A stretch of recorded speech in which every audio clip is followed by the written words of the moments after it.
ending the year on a high note with that. I will never stop celebrating a well done intro, honestly. Killing it. Yeah, killing it. Yeah, our intro being done correctly will always make me happy. Right. Good morning. Yeah, it's morning for me. Good morning, Genopsians. Today we decided to basically learn about Crossplane Live because we're interested in Crossplane. And we keep not having time to really dig into it. So we're like, you know what? We're just going to kind of just do it live. Why not? So Johnny graciously agreed to do all the work. And I get to just sit here and watch him. That's not probably entirely true. But yeah, so before we get started on that, just a quick announcement. This is the last stream for the year. That's why I'm wearing my holiday sweater. Wait, hang on. Let me do the sleeves. Get the whole... Yeah. That's why I'm wearing my holiday sweater. I have a collection of these ugly sweaters because I love them. Yeah, so last one for the year. Next episode is January 9th, actually. At least that's the current schedule. Something could change, but that should be it. So January 9th is our next episode. We will see you in the new year. And with that very mindful... I ran out of coffee, and my brain isn't doing words well today now. My family should be scared because I don't have coffee. It's a problem. I did make myself some pour over, though. I found some old coffee. Anyhow, I'll be fine, maybe. Usually I make myself a double espresso shot and like just take it and I go and I'm great. I'm not caffeinating at the correct rate with a full cup of coffee. It doesn't work for me. Anyway, yes, with that minor announcement over and my grasp of the English language kicking back into gear, Johnny, show us Crossplane. What'd you learn? What are we learning today? Yep. So, full disclosure, disclaimer, whatever you want to call it. Like this is going to be a, pretty quick demo of like what Crossplane can do. Crossplane is like it's an infrastructure as code tool that is it works with Kubernetes. It works to basically like deploy, create, update, deploy, delete resources external to a Kubernetes cluster. So that way you can actually have like you can manage your resources like you would manage your pods and deployments and anything else. And so like we've looked at Crossplane. We actually deployed an EKS cluster and deployed Crossplane on it, like the upstream. And then there's a product called, or I don't know if it's a product or a company called Upbound, UPBOND, and they actually have a productized version of Crossplane where they do some Crossplanes control planes as a service where you can go through, sign up for a free account, do some free cluster stuff. I haven't done that yet, so I figure we can probably try that live and see how it goes. But yeah, so just going to run through a couple of examples from the Crossplane website. And then I found a couple of resources that I think are really awesome. And Hillary, you and I were just talking about this before we came on live, where it'd be kind of cool to build out something using Crossplane, right? Like either an IDP where we kind of like build out this entire environment config, or we're throwing some automation around it and stuff like that, beyond just like, hey, let's go create buckets and AWS resources. Let's actually like, maybe do some backstage stuff, do some Crossplane plus Argo plus OpenShift for like all kinds of crazy crap. Just gonna go insane for a couple episodes and really like, crush it. Yeah, it'll allow us to do a deep dive without necessarily having to exceed the 1 hour time on our episode. I know we've discussed doing 2 hour episode deep dives if like the topic is really good. I'm still like super on board to do that. I know our good friend Hope9 really wants that. But also just kind of chunking it up into a logical series. The way we did the whole like CI/CD series, like how do you do CI/CD for various different types of things, right? So, yeah, I'm on board. I may actually do some hands-on work with it if we're going for like that long versus the day before it was time to set up the episode, actually being like, sure, this is what we're doing. Yeah.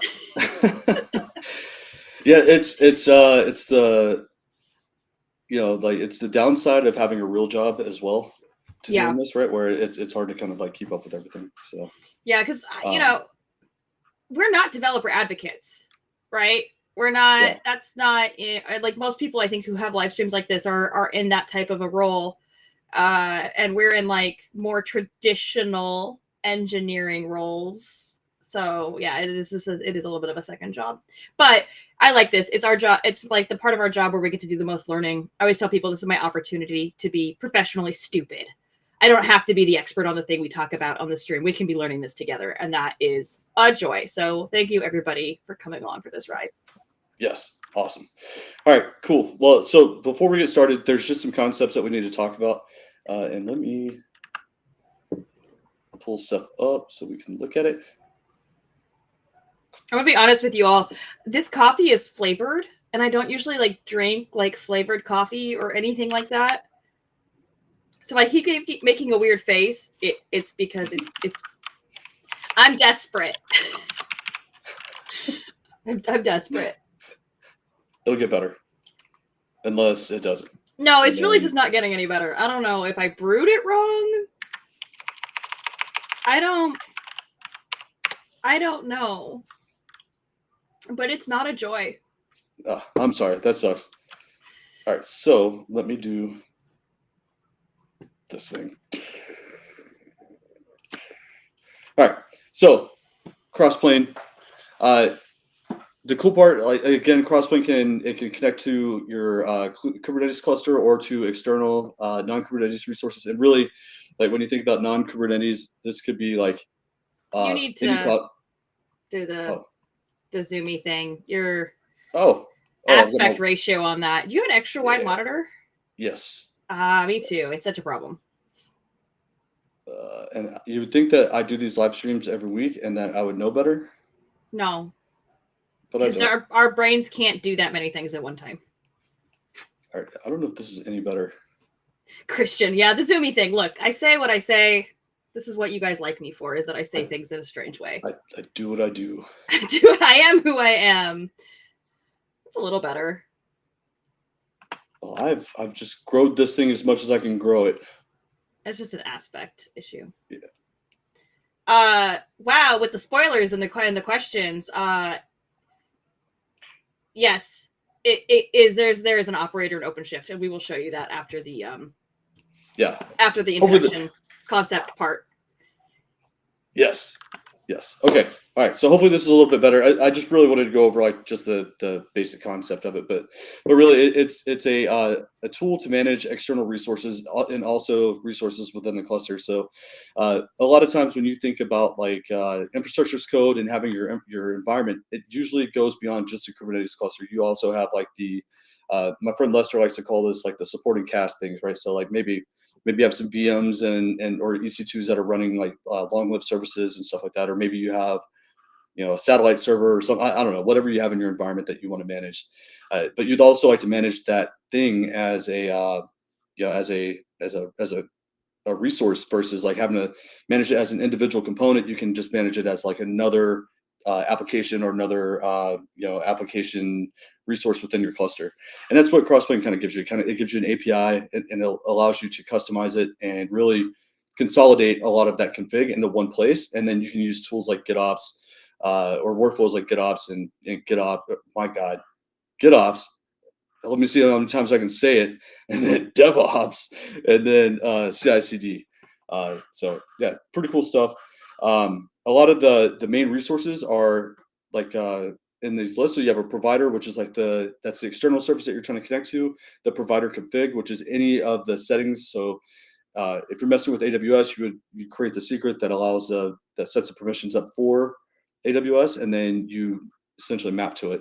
And then you have a managed resource, which is any component that Crossplane deploys. And then so what that means is like when you deploy a resource through Crossplane, then it becomes a managed resource. And so there's a linkage to it. So there's an understanding from the API of where it belongs. And then you have a composition. And this is when you want to pull like multiple things together. All right. And then you have a composite resource. And a composite resource is it's a template where you can create multiple managed resources in a single object. But it also allows you to add like the customizations and stuff like that here. So if you had like say a database and you wanted it to be size large, or you wanted it to be a specific EC2 machine type, that's where you would use this composition resource to declare that. And then the composite resource definition is like think of it as like a custom API. So you just want to, you have an IDP, like Backstage or whatever it is, Red Hat Developer Hub, and you only want to expose certain things to your end users. So you could create a custom API that says like, hey, I can only deploy, using the example from your book, Hillary, I can only deploy this application in a specific region, right? And so then you would expose that into this custom API, and then your users, when they go to deploy a resource from it, they would only see, that API or that region. And then a claim is basically anything that is scoped at the namespace. So if you create a bucket and you want that thing to be scoped at, like, say, the Johnny Dash system namespace, and it would be a type of claim. And then there's some other resource types that they have, but we're not really going to go too deep into those. So, and then the question was about the operators, and I'm going to do this now. Bam. So if we go over to operators, installed operators, the Upbound Universal Crossplane operator is the actual Crossplane operator that's provided. And you can see the APIs that are presented. So we have our providers, we have our provider config, so composite resource definitions.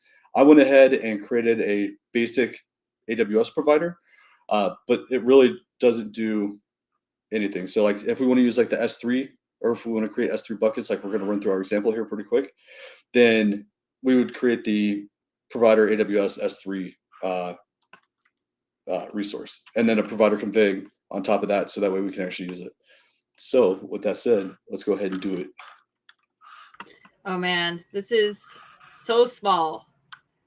Is it? Yeah, it's still so small. Like, it didn't matter when you were just kind of doing that overview stuff. It was like, okay, we can live, but this is microscopic. Oh my god! All right, let me do. Otherwise, I have it up on mine, and I could try. What are you doing? The configuration. I wonder if it's better if I do the window versus. Mommy! Bam, let me. All right, and I've got to maneuver all this stuff now because I've got it all sized all crazy. Yeah, that's always the fun part. There we go. And then stop doing that. And then do this. And then this guy. And then. Which one? Yeah, maybe that one. Is that any better or is that worse? No, I think that's worse. Why does it hate you? This is so terrible. Oh man, okay, hang on. So installed operators, I couldn't see well enough. Installed operators, Crossplane operator, where did you go for this? All right, well actually here. Let me try. Okay, so then if you go under installed operators and then just click on provider, well, click on the operator and then click on providers. Okay, hang on. Let me try sharing my screen. Change out which screen share. Wait, that is my screen share. Oh, that's me. I did that. You can see that, right? Yes. That looks better. That's much better. Okay, so hang on. We're going to go back. You clicked its name, right? And then you clicked provider. Yep. Create instance. Wow, this is going to get even better. Johnny's telling me what to do and I'm driving. This is like dangerous. Yep. So under the name, go to. Let me get out of my own way here. All right. So you want to make the name provider dash AWS dash S3. Okay. Dash S3. Yep. And then I'm gonna stand by. Gonna send me a long set of text over Slack? Nope. I'm gonna send it right here. Oh no. Okay. What am I looking at? I can't see that. What is this? It came through as a link, but it's not a link.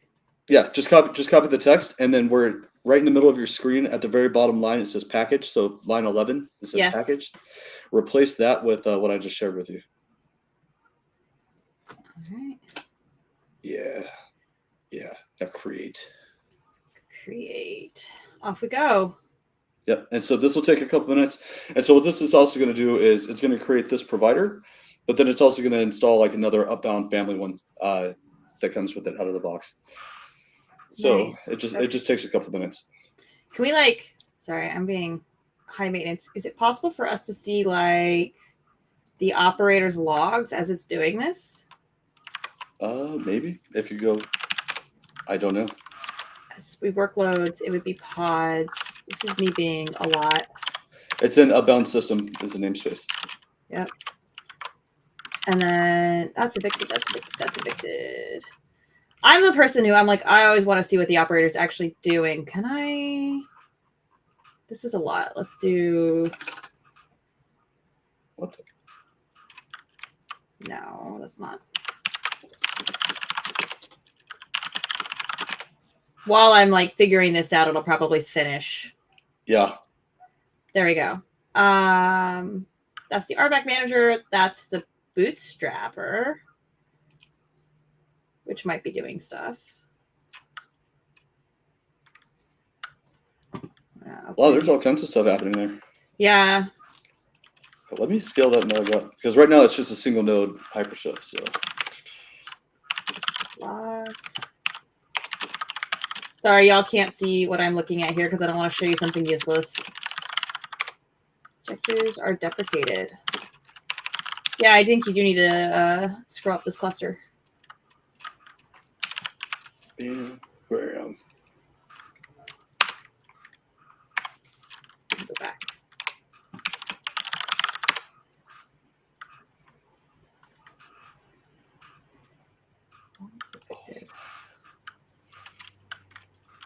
Yikes, it's a lot. Sorry.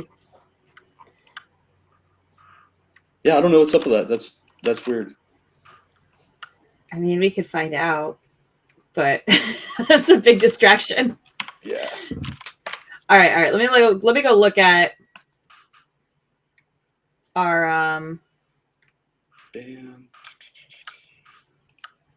There's no provider available yet.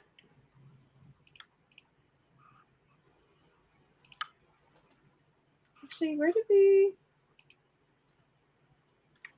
I have questions. Yeah. Oh, so it was like, says provider, no provider available. I had seen the one I had made hanging out.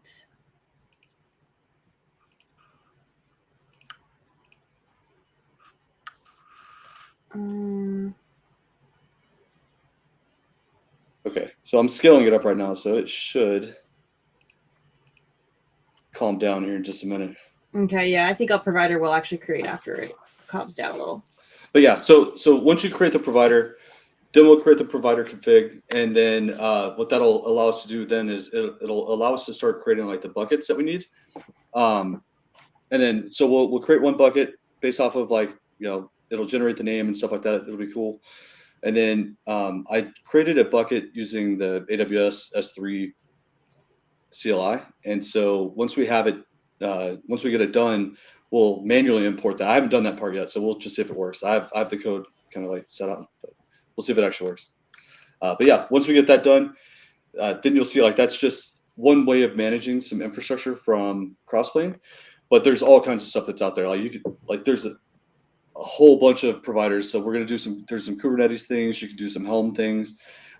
There's obviously Azure and GCP and there's all kinds of providers. And let me actually find this list. Bam. So Upbound has a marketplace of all of the providers that they support. Oh, that's cool. Where's that? Yeah, I'm getting it right now. I'm glad you asked. I'm looking at events. Woo. Bam.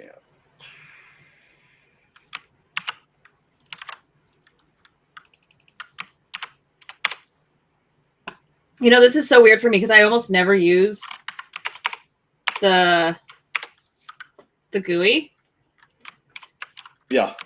So I'm like, what do I even do here to find these things? I was like, where do I click? I don't know. How does a UI work? the GUI is it's complicated to me. I'm like, it's not complicated. It's just that I don't use it. So it's like, it's foreign to me. It's probably a better way. Yeah, it's not my native way of approaching looking into things. This is still... Yeah, the nodes are spinning up right now, so it's Okay. going to take just a second.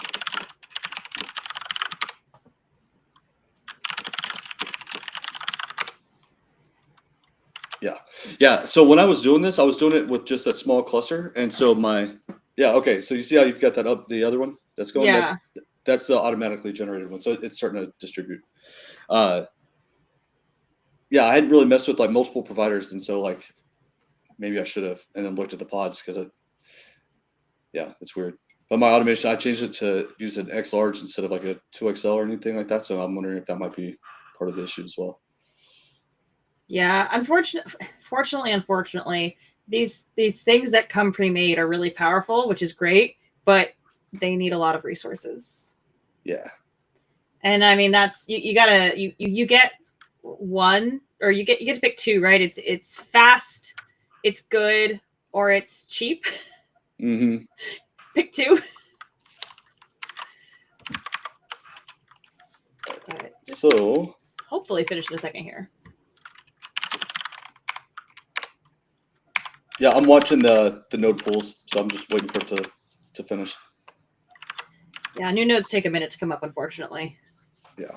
So if you wanted to, I just shared the link down, and I'll put it over here. So if you wanted to go to it, check it out. Hang on, move that into the same window. Share this tab instead. Yeah. So you see, we have all these different providers that we can use. Now, if you just click on like the Kubernetes one. Click on the Kubernetes one. I love that you think I can read. There we go. I'm like, yeah, it's right there. I started trying to understand words, and then I realized that's not going to happen. And then I realized there were pictures, and I was like, oh, okay. So the cool thing about this is if you go to manage resources in the middle of the page, and then you click on object. So now it's going through the API for this provider, and if you look at the examples, it's just showing you like, hey, here's how you can actually use this provider resource, this object resource, to create a config map or create a namespace or whatever Kubernetes resource we're trying to configure. And then the Crossplane website actually has some great examples of integrating with like different services. So like maybe integrating with Vault or integrating with Argo CD or all kinds of like different things that you could use, like a Valero for DR and stuff like that. So that's really what got me thinking, like, this would be kind of cool to take some of those things that they're doing, kind of set it up, and then get it working through like an IDP, like through Backstage or Developer Hub or whatever, and then kind of have that. What does it look like from a user perspective, right? Here's a platform engineer. I've done all these things that got us to this point, and then as a user going and looking at it, and then kind of like operating through the view of a developer. Hey, I need to request a resource. I need an EC2 so I can go test something really quick, or spin up a quick EKS cluster. It'd just be kind of cool to have some buttons, go push some stuff, and then let it happen. And I don't know. Yeah, that is pretty cool. Sorry, I was also just pulling up the website on my browser too, so that I had like some of those examples you were talking about. This is, I mean, I don't even know how I wanted to use words. Words are hard for me right now. My brain is not. I understand. Reading really well. I need coffee. Like, it's not even a joke how much I need coffee. And I'm gonna take another sip of this and make this strange face because I'm gonna be unhappy about it. And then should we zoom in on your face while you're doing this? Or? Yeah, no, let's not. Let's not zoom in on my dumb faces. But yeah, so if you scroll up, there was something that I came across earlier. So there's management policies that you can assign to these resources, and what those are scroll down. Sorry. Control find management policies. There we go. Yeah. So these policies tell Crossplane how to handle this resource, right? So this will keep you from accidentally deleting something. right? So if your managed policy is delete, then it'll allow you to delete it. If you have observe, then you can monitor and stuff. There's some different ones. But it allows you to kind of declare where you want Crossplane to draw the line as far as like managing that resource. And so, it's kind of cool when you think about it, because it's like, hey, if you tell Crossplane you don't want it to delete, then you can keep Crossplane from accidentally deleting something. So maybe you have like an Argo job or something like that, or an Argo task that is going out and doing something, and maybe it's in a hook or something like that. And it would try and remove it. It'll keep that from happening. And I believe that if you delete something outside of Crossplane and it's got one of these management policies on it, it will restore it. So it's almost playing like the GitOps controller, where it's making sure that you stay in the state that you declared. Yeah, that is nice. That's always, oh man, like who has the final say, right? What is the ultimate controlling tool on a thing is, it's always an interesting problem, because when we get into like the land of SRE, when we're dealing with things that didn't go as expected on a cluster, right? Mm-hmm. And you need to make an ad hoc change to resolve whatever the conflict is or whatever. When situations like, tools like this are in play, one of the nice things is that you can like annotate workloads and so forth, and so you can see what is the controlling thing. But when the controlling thing lives off cluster and the problem you have is on cluster, or maybe not off cluster, but the controlling thing is outside of where you may have access to, right? So not ever like in a there's like degrees of SRE access, right? But so like in a perfect model, you would have an application that's developed, and then you would have an SRE team that's responsible for its uptime. And in an IDP situation, that SRE team may not have, IDP being like, it's an internal developer platform where like all the pre-production stuff and also all the post-production stuff is managed by a platform team. Then like the SRE team may not actually have access to all of the other places where some of that control might exist. Which is why you have to have like working agreements and solve all those technical problems with people solutions. But it gets really interesting. And I love seeing, just being able to tell the tool, this is exactly your lane. Yeah. You will exactly stay in this particular lane on this, because it does simplify like your failure domain, like what things can go wrong when you have all that like kind of nicely orchestrated. Orchestrated is the actual word I wanted there. Shut up, Johnny. Right. So, providers. What are we doing on providers again? Remember, I'm professionally stupid right now. Tell me what to do. Yep. So now that all the providers installed, so if you go back, it looks like they are all good now. Yeah, so if you go back to the installed operators. Installed operators. And then that one. Yep. And then click on the create config. I'm sorry, go up configuration. That one. That one. Create instance. Yes. Okay. All right. So this is an actual. Okay. I'm going to go ahead and create the provider config through a terminal. So that's a great idea. Let me go ahead and take the screen back. You take the screen back. Share a window. Stop sharing. Done. I'm off. I need a pot of coffee, but Christian, I'm out of coffee. That's the problem. And all I found is coffee I don't like. Oh, I was like, what is it? Bam. Okay, there we go. All right. Yeah, take that. Yeah, visibility. Heck yeah. All right. All right, so we just did the OCGit providers in the system. So now we've got our provider AWS, we've got our provider AWS S3. It says it's not installed for some reason. So let's go ahead and look at this. Now I'm wondering if this is because we've got all these pods that are just in like a state. I'm gonna take that. What could possibly go wrong? Everything's going to be amazing. I don't. Yes. There we go.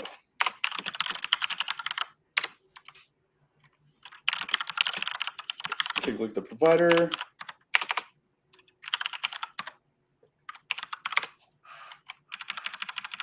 Check. Okay, that looks good. Oh. Oh, it put HTTPS. Okay, okay. This was Restream getting us. Oh. That makes sense. Oh, I may have to delete it.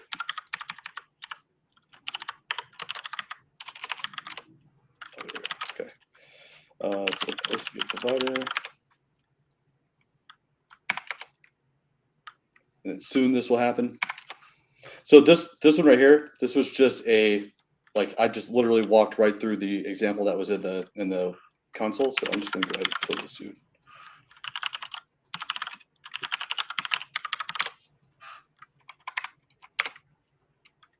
All right, so we're installed. We're just waiting on the rest of it to happen. And now what we want to do is we want to install. Oh yeah, there we go. True installed. I just updated on my view too. Yep. Yeah, so once this becomes healthy, then we'll be able to use it. But in the meantime, what we can do is we can create the provider config. And all this is it's a configuration. We're just naming it default. We're telling it what secret we want to use. I've already created a secret, and so I don't share my AWS keys with the entire world like I typically do. I've already created the secret, and so we've got a secret called AWS secret in the outbound namespace, outbound system namespace, and the key within that secret is called creds. So if I do outbound system, that's the secret. Just so I don't share it, and just so you know, I'm not full of crap. All right, here we go. So let's do OC create -F, and then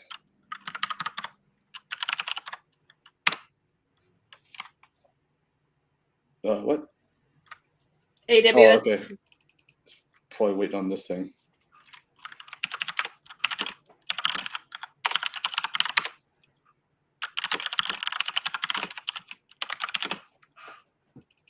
Bam.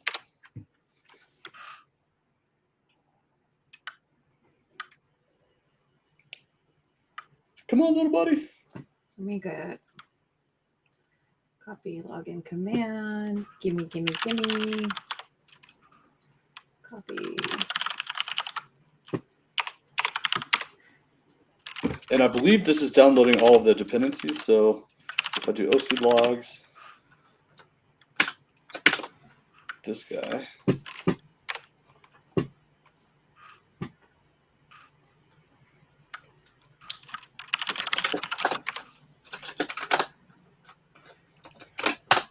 Now I'm getting hands on cluster.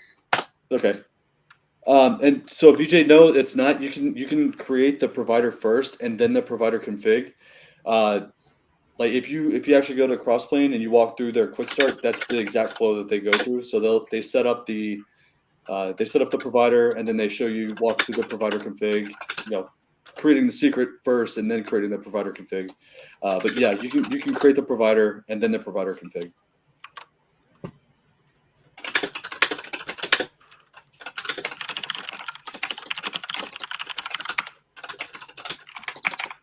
Yeah, I think the reason why the provider config isn't working is because the provider is not up yet. Oh, actually.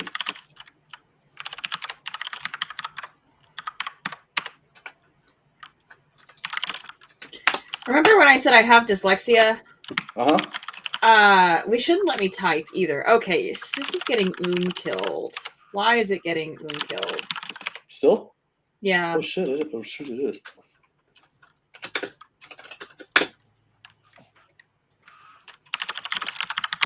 How much memory does this need? They actually said, like, not that much on their docs. I actually saw it was like 4 gigs of memory or something. Yeah, it's really not that bad. So why is this getting killed? Yeah, in VJ, this is the provider config. So it's really just a mapping of the secret that you created. You're just you're making the secret reference, where it's at, the secret name, and then what key to use. And that's all there is to it. It's really not very complex. But that's just for AWS.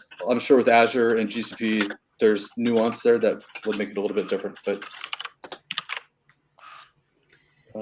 let's get crazy here. I'm gonna go over here into my cluster. And I'm just going to add a node pool. Okay, leader election.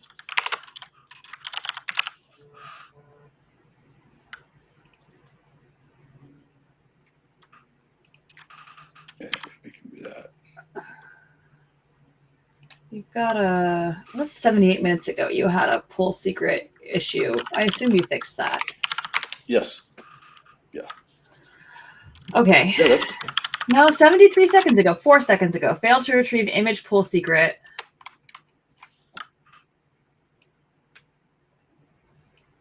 Huh. And then it kills it. Well, that's fun. Usage of MG director volume package cache exceeds limit of 5. Okay. Well, this has been fun. So I know, right? I just did a OC get events in the namespace.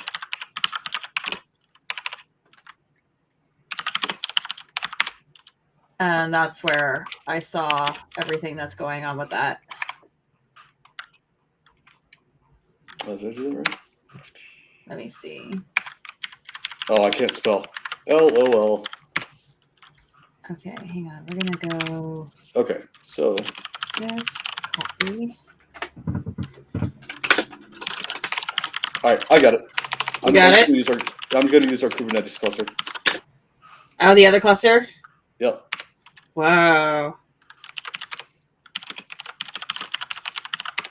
This is why we had redundancy in our demos.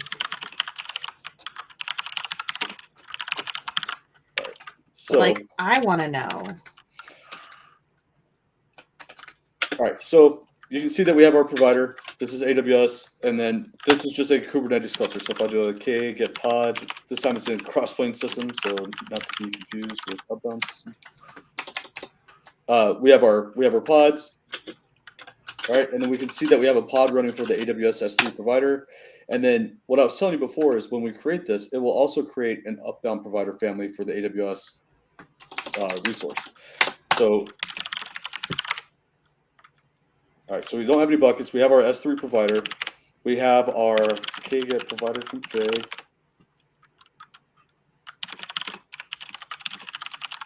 And so, VJ, if you look at the, just kidding. This is the exact same provider config that we just had in YAML, except this time the difference is it's in the Crossplane system namespace. Right. So with that, now we have our resources. So we have our provider, we have our provider config. So let's create a bucket. And so if we take a look at the bucket, we can see that we're going to use the S3 API from Upbound. We're going to create the kind bucket. We're just going to let it generate its own name in the US West 2 region, and then it's going to use the default provider config. So this is the reference back to the provider config that we just had, right? And so I'll do a apply -f and bucket dot. I swear I'm. I'm.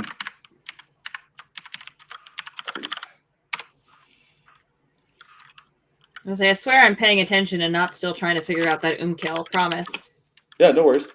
All right, Crossplane. All right, so we can see now we have our bucket here. It was created at 1:40 Central Standard Time, the greatest time zone in the world. And so this is the bucket that we just created. So if I do k get managed, now we have a managed resource that Crossplane is managing, right? It's controlling this resource.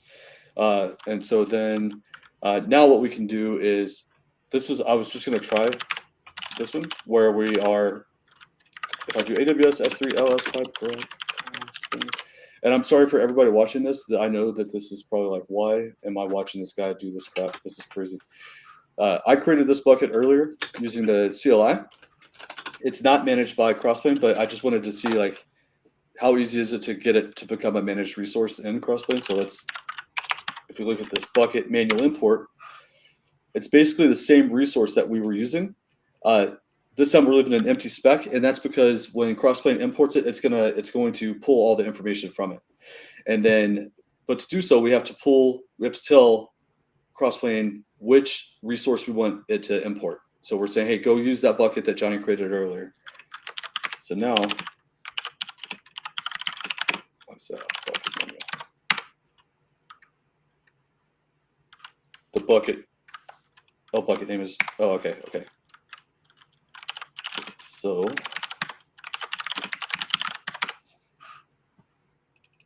Bam.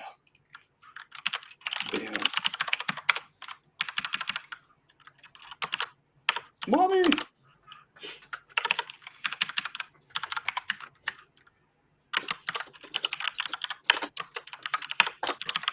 All right, now let's do it.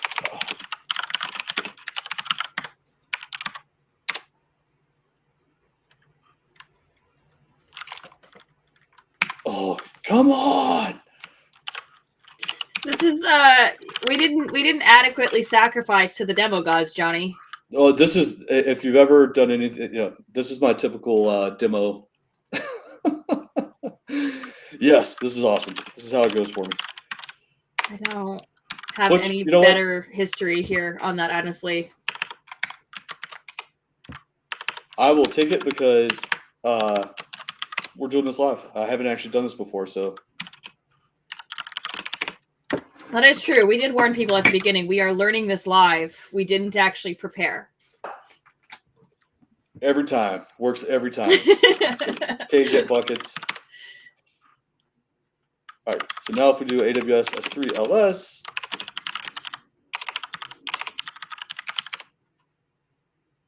it did not create a new bucket. It actually just imported the bucket that we had, right? So if you think about it, now you don't have to, you're not forced to create everything through Crossplane. You can actually import existing resources. And if you've ever used Terraform and you've tried to import resources that exist, it can be a little complicated sometimes. That's, to me, that's what, a few typos and like my misunderstanding of documentation. And we got this bucket imported. And I know it's a simple example, but that's still pretty cool where I can go out, I can just say, hey, here's the thing that's already out there, apply an annotation, tell it where it's at, and then now this is a managed resource. No, I mean, and that's actually huge, right? Because that migration between, configuration providers, allowing it to adopt existing resources instead of having to tear down and recreate, is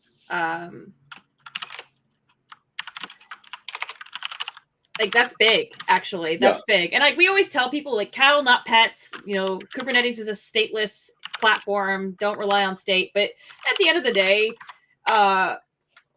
most software wasn't developed to be stateless. And so being able to migrate and actually, instead of just destroy and recreate, is a really, really nice feature, especially when you're talking about things like S3 buckets or other places where data is housed, because data migrations suck. I agree. All right, so I'm just going to install the Kubernetes provider. And I was trying to be fancy and have this ready for us with Upbound. And so I had all the namespaces at Upbound. So now I went back and changed it to Crossplane. There we go. So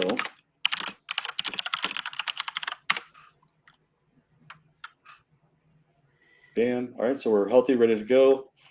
All right, so now I'm going to go back over to the example that we had that we're just looking at online. And I know you can't see this, but let's just do the first one.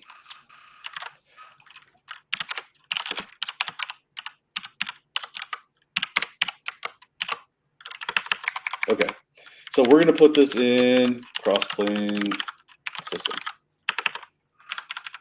Leave that. Kubernetes provider, check. All right. I have no idea if this is going to work, just so you know. Like I'm just...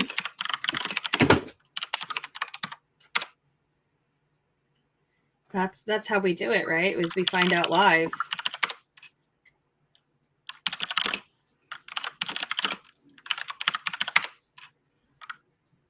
I appreciate the alias of K get object or K whatever on your bash environment. That's pretty neat. I have to. I have to. So it's trying to type. If I typed out kubectl, I honestly would fat finger it so bad that it would be a hot mess. Yeah, that is true for me as well. The other thing some people do, those of us who spend so much time in OpenShift, we forget that we're not in OpenShift sometimes as aliasing OC to cube. Yes. Yeah, because I can't honestly count the number of times that I've been like, why is this command not working? And then remembered that it's a kind cluster and so it doesn't have OC. Yes. Like, no. Yeah, I'm like, there's not that many things. There, I mean, so the thing is about that, there are an actual couple of things in the OC ADM.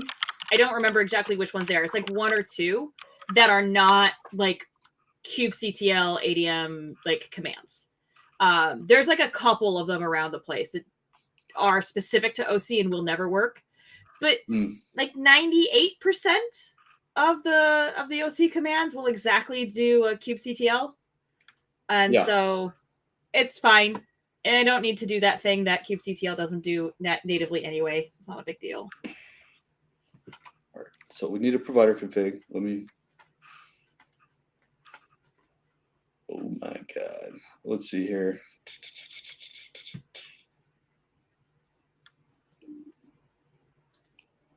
Bam, bam. Which one did you pick? Well, I'm an idiot, so I need to get in. Yes, provider.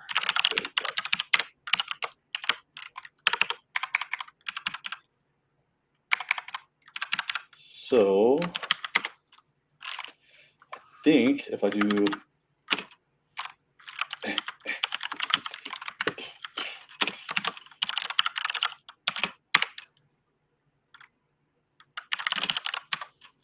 just kidding, not gonna do that loud. Big secret generic.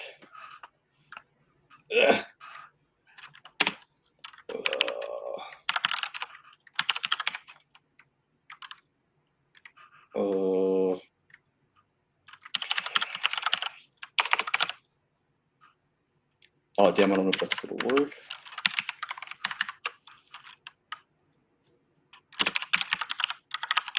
I can't remember if that's the right syntax. Yes. Nice. Nailed it. Let's see. So K get.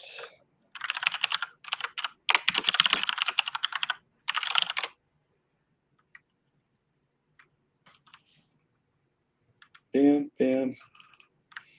That dude's there.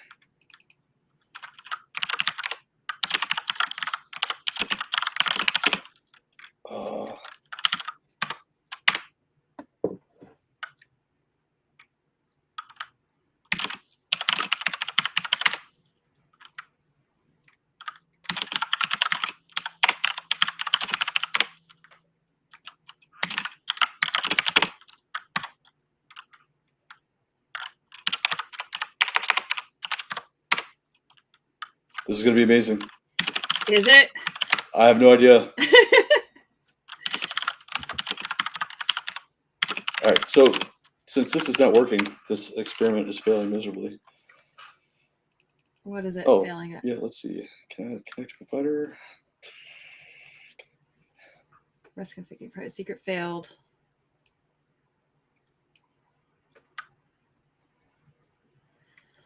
Using provider secret failed. Oh, I bet I need a base 64 it. Oh, yeah. Yeah. All right. So I'm not even going to worry about this one then. I'll just kill this one. This will be another one. We'll do it another time. I'll figure it out and we'll come back to it. But the one of the other benefits that we were talking about earlier, and this really, like, you and I were talking about this yesterday, Hillary, about the stuff that was in the book. When you're using Crossplane, you can actually you can expose certain things. You can instead of saying, hey, here's the entire thing, go fill out all of these different fields that you may not care about. You can expose certain fields, parts of the spec to your users. That way, like, hey, I want like a database, or I want a region, or whatever it is. You can actually do that through Crossplane by creating a custom API. And so what we do is we need to create a custom resource definition, and then a composition, and then we'll add some functions in there, and then we'll deploy one. I don't know if it'll go all the way through, but we'll at least give it a shot. So right, and this is in the. Sorry, I'm trying to find the part of the documentation that talks about this, so it makes it a little bit easier for folks to follow along. Let me see. I'll find it for you in just a sec.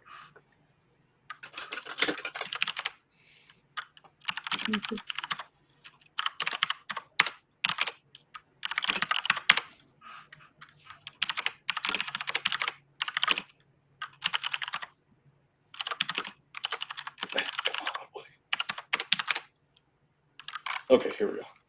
All right. Did you find it in the docs or no? Not for sure. Yep, 1 second, I got it. Yes.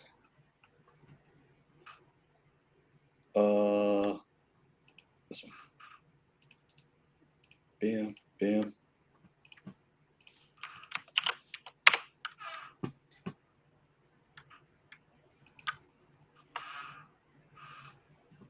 Oh, Neeson, I'm sorry for my keyboard. It's obnoxious. I apologize. It's both of us, though. Like, honestly, it could be mine too. Either of us are typing on these mechanical keyboards. We've become the stereotype. We've gotten old enough that we've become the stereotype of the older programmers with the really, really loud mechanical keyboards. That's and like, I think we're both 10-finger typers, right? I am. I'm like 10 fingers, and I'll drop a bow on it when I get mad. Like yeah, exactly. So the fact that we type with all 10, 8 fingers and 2 thumbs, whatever, 10 fingers. Acknowledging that thumbs are not technically fingers, and moving on with my life for those who would care. But yeah, for those of us who actually type with all 10 fingers, it can be an overwhelming amount of noise. Yes. Right. So hang on. So this is the documentation you just linked is for the AWS provider, but were we about to look at like the custom, like the plugin API thing? Yep. And that's part of the quick start. Okay. That's in there. So yeah, it's actually, I followed this quick start to a T. And so I'm butchering your name, and I'm sorry, Nitin. But what we did is we created an S3 bucket using Crossplane. So we just created a bucket resource. And so if we take a look and we say get the buckets, this is the bucket that we created using the bucket actual CRD. So bucket, this file. And so we're just saying use the API that we get from the AWS S3 provider. We're telling it to generate a name, and then we're saying what region to deploy the bucket to, or what region to bind that bucket to. And then we're saying use this provider config reference, and that provider config reference has a secret key ref. So that's really telling the provider where to look for the credentials to talk to the cloud to be able to provision the resource. The other bucket that we saw there is one that we manually imported. So I had previously, prior to the stream, created this bucket by hand. And then we manually imported the bucket using the import. And what you do is it's the same type of managed YAML file, but instead now we use an annotation that says what the external resource that we want to pull in, and then we fill out some provider information. So I created the bucket in West 1, And so then what it did is Crossplane actually imported that external bucket and made it a managed resource. So if we look at all of our managed resources, we can see that we have a failed object because I'm terrible at reading instructions live. And then we have our bucket that we created earlier, or that we imported, and then the bucket that we created. And this had those, earlier in the stream, we were looking at those management policies, right? Yes. So this had management policies on them, I assume. I think so, yes. Okay. Maybe. I don't know if I defined them or not. I can't remember. All right, so if we look at this, oh my goodness. I'm trying to type quieter so that way I'm not annoying, or any more annoying than I already am. But so we want to create this this composite resource definition, also known as a CRD, which if you've used operators, you know that this is an overloaded term. Yeah. So when we look at them in the API, they're going to be XRDs. But we're going to create one, and it's going to be a NoSQL. And so then we're going to create a custom group called the database.example.com. The kind is going to be NoSQL. And then this is just the rest of the schema that we're putting together. So this is just, we're creating a custom API. Now, in the example in your book, Hillary, they had the pattern where it was like the US only or North America only. I can't remember exactly what it was. So yeah, it was North America only. Yeah. So we could basically block, we could set a pattern and declare like where we want this to go. Right. And so we can remove the EU and stuff like that. And then the claim names are going to be, again, there's going to be one cluster claim per object, but if you have one claim per object, but if you have a specific claim to a namespace, that's also going to be like it'll be a specific resource claim at that namespace level. All these are scoped at the cluster level. And I keep wanting to do OC because I'm just, it's burnt in. Yeah, it is burnt in. By the way, Johnny keeps referencing a book. The book that he's referencing is the book that I wrote with some friends. I hope that's not news to anybody, but if it is news, I actually have it here, which is Platform Engineering for Architects. So that's the example we was talking about. This is sort of Crossplane was one of the many tools we discussed in that book where we were non-prescriptive about how to build a platform, but we talked about a bunch of different tools that can be used. And so it's a little bit where we decided to actually do a little bit of a deep dive into Crossplane, since I didn't specifically write the parts about Crossplane because I don't have a ton of exposure to it. Max and Andy, my co-writers, were the ones who did that. They have the expertise, but I haven't been able to corner them to come on the stream. So there you go. So myself.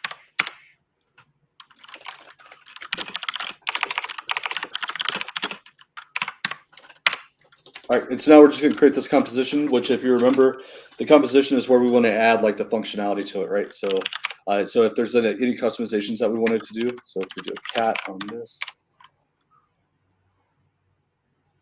you can see where we're setting up the resource where we're going to create a DynamoDB with a bucket. We're going to use a pipeline thing where it's going to use a patch and transform function. This function is the patch and transform. We'll apply it after this, and then we are going to create the bucket, and then bam, we're going to name it the quick start bucket. It's going to be in that region, the EAST2 region, and now we're exposing these parts of the spec to our end user, right? So this is where we're saying like, hey, this is what our people can update, and yeah, so now we're going to apply it. And I think I did it before I started explaining it, so there we go. And now what we want to do is we want to actually create a function. It's already here, so I'll just look at it instead of deleting it and reapplying it. Yeah, especially because we're coming up on the time. Oh yeah, my bad. Yeah. No, you're fine. I just know you actually have a hard stop. I don't. Yeah, I'm good today. Oh wow, fancy. But yes, but just for everybody else's sanity. So all this is, it's just like everything else that we've created, right? We're declaring a resource. We're telling it what package to use, and now what we're going to do is SQLs. All right, Now we're going to do stuff. It's going to be amazing. Oh.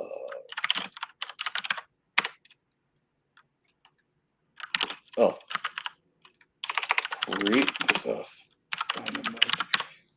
You create the provider so that way it doesn't just blow up on us. I hear that helps. Yes. Yeah. Okay, cool. All right, and then I'm going to do it. Bam.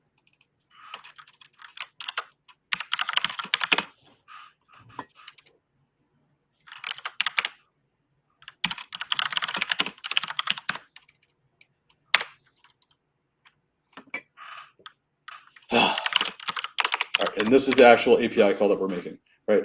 So again, when we're, as a user, going to deploy this, right, we would go in and we'd say, hey, I want my location to be US, I want a database, and then it's going to deploy it. So,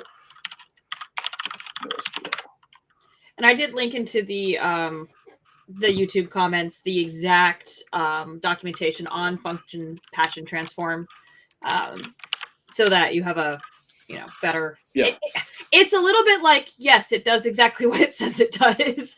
Yes. But they give a few more examples, a little bit more in depth of a conversation happens on the actual documentation there.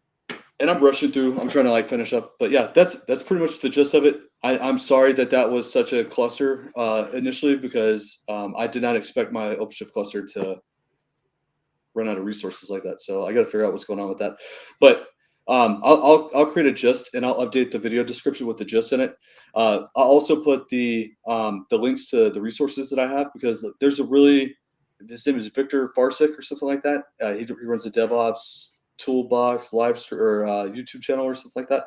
The dude's amazing, really awesome stuff. He's got a lot of cool examples and stuff like that. So yeah, I'll post all that stuff in the video description, so that way you're not just trying to copy and paste all the crap that I was doing. So yeah, well, this is cool. Thank you, Johnny, for walking us through this little bit of a primer. I think we're onto something with, let's keep going through this in depth coming into the new year. So we'll actually have some slightly more polished demos starting in January that we won't start. Okay, maybe we'll still start them 2 days before, but we probably will plan them out a little further than that. Maybe. Yes. Yeah, the trying it live thing, that was a little that was rolling the dice. So. It was a little dicey, but you know what? I appreciate you doing it. Yeah, anytime. That was awesome. It was fun. All right, so as I said at the beginning of the thread, Jesus, somebody find me real coffee. As I said at the beginning of the stream, this was our last episode of the year. Our next episode is January 9th. Unless we change the schedule. If we do, I'll update the public calendar and post on LinkedIn so people know. Until then, have a happy new year. If you celebrate holidays, happy holidays. If you don't celebrate holidays, happy new year anyway, I guess. Happy time away from our stream. Whatever, just be happy. Don't just be happy. That's it. That's the message. And yeah, we'll see you in about a month. Choose your tech debt wisely. Bye-bye. See ya.